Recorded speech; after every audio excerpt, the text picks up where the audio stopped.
안녕하십니까? 오늘 말씀의 제목은 여호와의 영광을 보이소서입니다.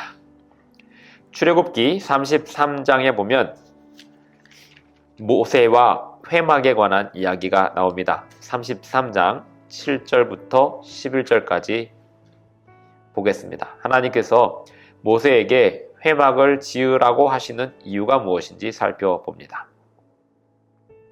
모세가 항상 장막을 취하여 진 밖에 쳐서 진과 멀리 떠나게 하고 회막이라 이름하니 여호와를 앙모하는 자는 다 진 바깥 회막으로 나아가며 모세가 회막으로 나아갈 때에는 백성이 다 일어나 자기 장막 문에 서서 모세가 회막에 들어가기까지 바라보며 모세가 회막에 들어갈 때에 구름 기둥이 내려 회막 문에 서며 여호와께서 모세와 말씀하시니 모든 백성이 회막 문에 구름 기둥이 서 있는 것을 보고 다 일어나 각기 장막 문에 서서 예배하며 사람이 자기 친구와 이야기함 같이 여호와께서는 모세와 대면하여 말씀하시며 모세는 진으로 돌아오나 눈의 아들 젊은 수종자 여호수아는 회막을 떠나지 아니하니라. 우리는 회막과 성소를 혼동하지 말아야 하는데 회막은 이스라엘 진영 밖에 쳤습니다. 그러다가 나중에 이스라엘 진영의 중심으로 들어옵니다. 모세가 회막에서 하나님을 만난 횟수가 얼마나 되는지는 알 길이 없습니다. 하지만 확실한 것은 모세가 하나님과 회막에서 만날 때 친구 간의 만남처럼 친밀하게 만났다는 것입니다. 친구란 가장 중요한 문제를 솔직하게 상의할 수 있고 비밀을 누구에게도 말하지 않을 것이라는 것을 믿을 수 있는 존재입니다. 가장 좋은 사람에게 있을 수 있는 가장 좋은 존재가 친구입니다. 출애굽기 19장부터 34장까지 기록된 바 모세의 이야기는 하나님의 우리 인간의 삶을 어떻게 변화시키는지에 대한 매우 교육적인 교훈을 담고 있습니다. 하나님께서 이스라엘 백성의 지도자와 어떤 관계를 맺으셨는지 보여주고 있습니다. 모세의 생애는 그가 지식 안에서 어떻게 성장했는지를 보여줍니다. 하나님의 능력과 사랑과 성품 안에서 성장했습니다. 이것이 하나님과의 관계에서 가장 중요한 요소입니다. 시내산에 이르기에 앞서서 하나님께서는 모세를 매우 강력하게 사용하셨습니다. 특별한 지도력을 발휘할 수 있게 준비시키신 것입니다. 미디안 땅에서 양떼를 돌보던 시절 모세에게 영감을 주셔서 두 책을 쓰게 하셨는데 창세기와 욥기였습니다. 가시떨기에 불이 붙었던 극적인 사건에서 하나님께서는 모세를 부르셔서 이스라엘을 애굽에서 이끌어내라고 하셨습니다. 치료봉사 책 474쪽의 글을 보겠습니다. 그의 평생 사업을 위하여 가장 귀중한 준비는 목자로서 일하는 동안에 받은 것이었다. 모세는 목자의 지팡이를 권능의 지팡이로 바꾸고 양떼를 떠나 이스라엘의 지도자가 되라는 부르심을 받았다. 하나님의 명령을 받았을 때 그는 자신이 없고 말이 느리고 수줍은 사람임을 깨닫게 되었다. 그는 하나님의 대변자가 될 수 없다는 생각 때문에 어쩔 줄을 모르게 되었다. 그러나 그는 주님을 완전히 신뢰함으로써 그 일을 수락하였다. 모세는 애굽의 신들이 패배하는 것을 보았습니다.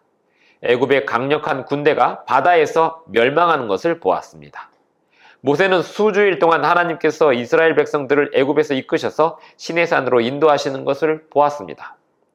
모세의 얼굴이 빛났던 경험, 그 이후로 39년 동안 이스라엘 백성들을 약속의 땅의 경계로 인도했습니다. 성경 기록은 모세가 하나님 앞에 충성스러운 종이라고 말합니다. 모세는 어둠을 밝히는 순전한 빛으로서 다른 선지자들의 본이 되었습니다. 신명기 18장 18절을 읽겠습니다. 내가 그들의 형제 중에서 너와 같은 선지자 하나를 그들을 위하여 일으키고 내 말을 그 입에 두리니 내가 그에게 명령하는 것을 그가 무리에게 다 말하리라. 모세는 변화의 주역 역할을 감당했지만 백성들은 그의 말과 지시를 잘 따르지 않았습니다. 반면에 백성들이 모세의 말을 잘 따랐을 때는 그들은 번영했습니다. 모세는 하나님을 알고 싶어 했습니다. 그래서 주님을 알게 하소서 이렇게 기도합니다. 출애굽기 33장 12절부터 17절까지 보면서 모세가 하나님께 요청한 것이 무엇이고 모세가 하나님께 영광을 보여달라고 한 의미가 무엇인지도 함께 생각해 보겠습니다. 출애굽기 33장 12절부터 17절까지 읽습니다. 모세가 여호와께 아뢰되 보시옵소서 주께서 내게 이 백성을 인도하여 올라가라 하시면서 나와 함께 보낼 자를 내게 지시하지 아니하시나이다. 주께서 전에 말씀하시기를 나는 이름으로 너를 알고 너도 내 앞에 은총을 입었다 하셨사온즉 내가 참으로 주의 목전에 은총을 입었사오면 원하건대 주의 길을 내게 보이사 내게 주를 알리시고 나로 주의 목전에 은총을 입게 하시며 이 족속을 주의 백성으로 여기소서. 여호와께서 이르시되 내가 친히 가리라 내가 너를 쉬게 하리라. 모세가 여호와께 아뢰되 주께서 친히 가지 아니하시려거든 우리를 이곳에서 올려보내지 마옵소서. 나와 주의 백성이 주의 목전에 은총 입은 줄을 무엇으로 알리이까? 주께서 우리와 함께 행하심으로 나와 주의 백성을 천하 만민 중에 구별하심이 아니니이까. 여호와께서 모세에게 이르시되 내가 말하는 이 일도 내가 하리니 너는 내 목전에 은총을 입었고 내가 이름으로도 너를 알미니라. 18절을 봅니다. 모세가 이르되 원하건대 주의 영광을 내게 보이소서. 모세의 성장은 주님 안에서 꾸준했습니다. 그는 주님께 점점 더 가까워졌고 하나님의 형상을 닮아갔습니다. 어느 날 회막에서 하나님과 대화를 나누던 중에 모세는 불현듯 자기가 하나님을 잘 알지 못한다는 사실을 깨달았습니다. 그래서 그는 특별한 요청을 합니다. 주의 길을 내게 보이사 내게 주를 알게 해달라고 합니다. 모세는 하나님을 더 깊은 수준으로 이해하고 알 필요성을 느낀 것입니다. 하나님에 대해서 알면 알수록 하나님에 대해서 더 모른다는 사실을 깨닫고 있었습니다. 모세는 하나님을 온 마음으로 더 많이 알고 싶어졌습니다. 하나님은 기꺼이 모세의 요구를 들어주려고 하십니다. 지금까지의 모세의 경험을 살펴볼 때 모세가 얼마나 깊이 하나님과 친밀한 관계를 맺고 영적으로 성장해 가고 있었는지 볼 수 있습니다. 첫째로 모세는 산을 올라서 하나님께 올라갔습니다. 그는 산 꼭대기까지 가서 구름 속으로 접근했습니다. 하나님이 계신 흑암 가운데로 들어갔습니다. 다른 경우에 모세는 구름 속으로 들어갔는데 주님이 계신 그곳에서 40일 밤낮을 머물렀습니다. 이 40일 기간 동안 하나님께서 모세에게 두 가지 귀한 선물을 주셨습니다. 하나는 하나님께서 친히 두 돌판에 십계명을 기록해 주신 것인데 하나님이 직접 깎으신 것이었습니다. 그리고 또 한 가지는 성전을 어떻게 세우고 그 안을 장식할지에 대한 자세한 안내서입니다. 그 내용이 출애굽기 25장부터 31장까지 나와 있습니다. 그리고 모세는 또 다른 40일을 주님과 함께 보냈는데 죄인들을 중재하기 위해서였습니다. 출애굽기 32장 30절부터 32절에 나옵니다. 하지만 이 모든 것 이후에라도 모세는 하나님의 성품을 더 온전히 알기 원했습니다. 그리고 하나님은 곧 모세에게 하나님이 어떤 분이신지에 대한 특별한 깨달음을 얻게 해 주십니다. 모세가 원했던 지식은 단지 지적인 이해가 아니었습니다.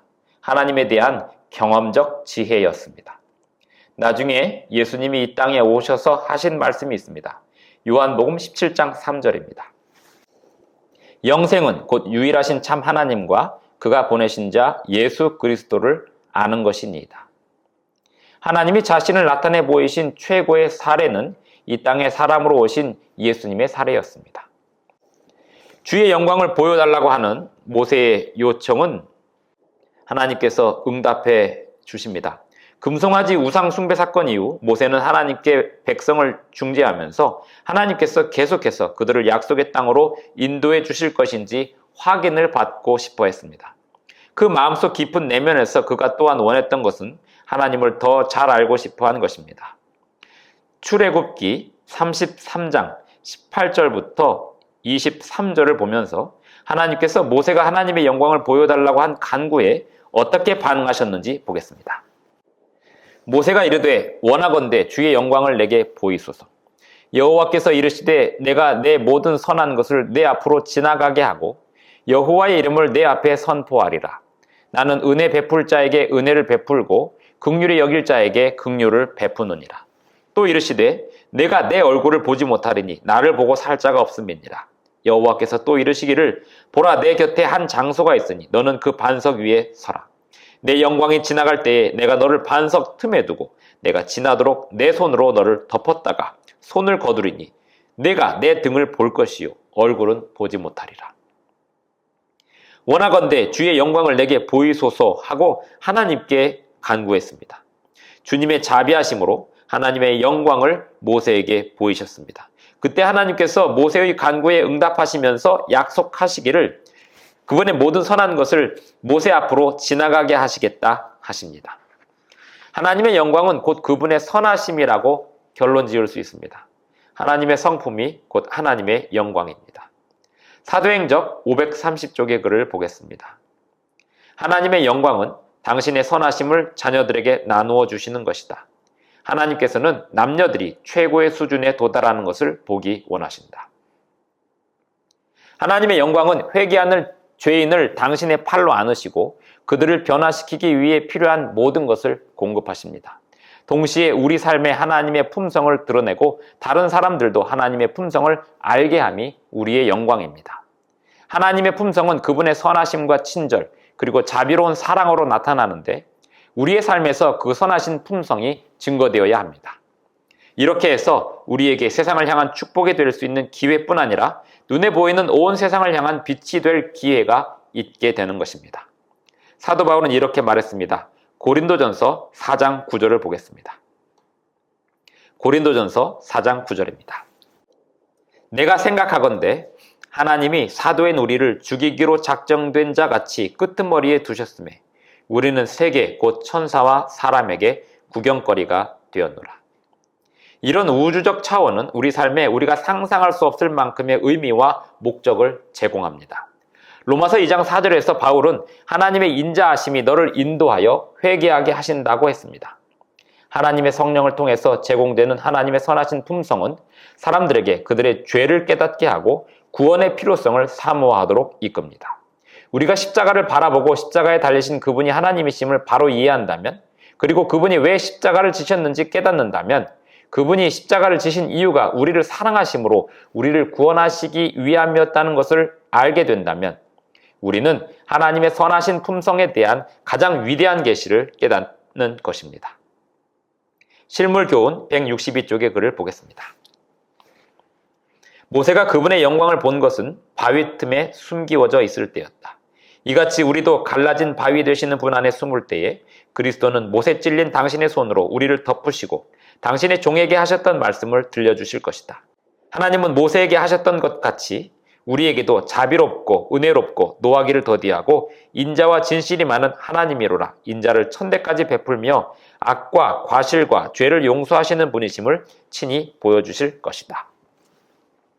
출애굽기 34장 1절부터 28절을 보면 하나님께서 모세에게 영광을 나타내십니다. 모세는 하나님께 나아가면서 처음 것과 같은 두 개의 돌판을 가지고 가야 했습니다. 처음 것은 모세가 깨버렸기 때문입니다. 모세는 시내산에서 하나님을 7번째 만나러 가고 있었습니다. 이전에 올랐던 기록들은 다음 성경절들에 나타나 있습니다. 출애굽기 19장 3절 7절, 19장 8절 14절, 19장 20절 25절, 20장 21절, 24장 3절, 그리고 다섯 번째는 24장 9절 12절로 18절, 32장 15절, 그리고 여섯 번째는 32장 30절 31절입니다. 모세는 아침 일찍 산을 오르기 시작합니다. 모세는 하나님의 성품이 나타나는 이 영광스러운 광경에 참여할 준비가 되었습니다. 하나님 성품의 아름다움이 이 놀라운 계시의 장면에서 가장 잘 설명되었습니다. 하나님에 대한 가장 중요한 설명이 계시되었는데 이 설명은 성경 전체에 황금실처럼 엮여져 있습니다. 여기서 하나님의 선포는 구약의 요한복음 3장 16절이라고 할 수 있습니다. 성경의 중요한 지점에서 성경 기자들은 살아계신 하나님의 자기 계시를 적용하고 반복하고 확장시킵니다. 왜냐하면 하나님의 성품이 바르게 이해되어야 하기 때문입니다. 모세는 하나님의 이름에 대한 이 특별하고 전례 없고 비교 불가능한 설명을 들으면서 엎드려 하나님을 경배했습니다. 우리도 하나님의 사랑, 자비, 은혜, 긍휼하심, 선하심, 신실하심, 용서, 거룩, 정의를 조금만이라도 깨닫는다면 그분의 매력에 이끌리게 됩니다.